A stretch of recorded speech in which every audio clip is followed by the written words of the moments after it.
Most of the time when you're calculating R, you are going to use software such as StatCrunch, but I am going to go through what the formula looks like so that you can understand where it's coming from. The first thing you need to do is calculate the z-score for every x value and every y value. So you take those values, subtract the mean, and divide by the standard deviation, keeping the two variables separate. Then R is calculated by adding the product of the z-score for each observation where there's an x and a y for each individual. You multiply those together, you add all of those up, and then you divide by n minus 1. So in a way, R is the average of the product of the z-scores. Now that makes sense that values that are below the mean would both have negative z-scores, and values that are above the mean would both have positive z-scores, and when you multiply either of those pairs together, you would get positive values. If you add up a bunch of positive values, you'll end up with a positive R. On the other hand, when one variable has values that are above the mean, but the other variable has values below the mean, then when you multiply those together, one is positive, one is negative, you'll be adding a lot of negative numbers together. So your average, or your R, will end up being negative. Let's look at an example from the article, More Americans Turning to Dentures to Get and Keep Jobs. A statement in this article said that some areas that top the nation for unemployment also fare worse in a health measure that can keep people from getting jobs: missing teeth. Is there a relationship between the unemployment rate and the percentage of the population with no natural teeth? So we can look at several of these states, and that is giving us, for each state, the percentage with no natural teeth and the unemployment rate. We can create a scatter plot, which is always the best thing for us to do first. And when we look at the scatter plot, we see that there does seem to be some sort of a linear relationship, though it might not be particularly strong. We calculate our x bar, our standard deviation of x, our y bar, and our standard deviation of y. And then for each observation, we're going to need to calculate these z-scores.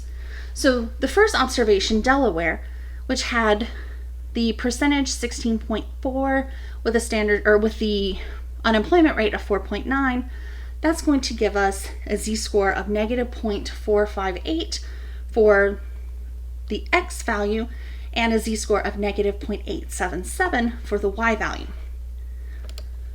If we continue doing this for every observation, get the z-score for x, the z-score for y, and multiply those z-scores together, we get all of these values.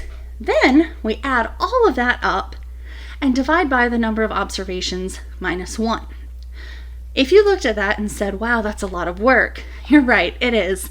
And for most practical data sets, they were going to be too large for us to get a meaningful value. So what we're going to do instead is we're going to use StatCrunch to do this.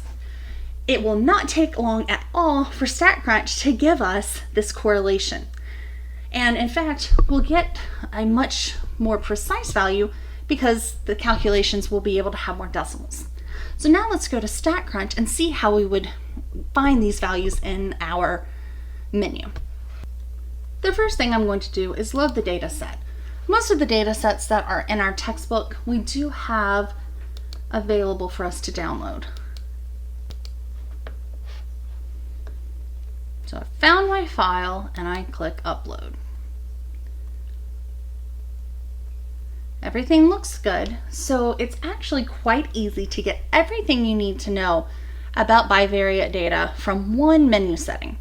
We're going to go to Stat and then down to this regression. Now we haven't talked about what regression is, but by the end of this chapter you'll know all about regression. So we go to Simple Linear. We're only dealing with linear in this class. All you need to do is to select your x variable, which here we're going to use the teeth, and then the y variable, the unemployment rate. Don't worry about what to perform. That's actually something that we'll do at the end of this course. Same with predictions, transformations, all of that. The only thing that I would recommend that you make sure is selected is this first graph, the fitted line plot. That should be automatically selected. And that's it. You don't need to do anything else. What that's going to provide is actually a lot of information at once, but the relevant piece here is that R is going to show up right there. It even tells you correlation coefficient. If you click this arrow down here in the bottom, you'll get a nice scatter plot with a line already fitted through it. So everything from this chapter is right there in that same menu. And so we'll build on what these other things are throughout chapter 4 and into a later chapter.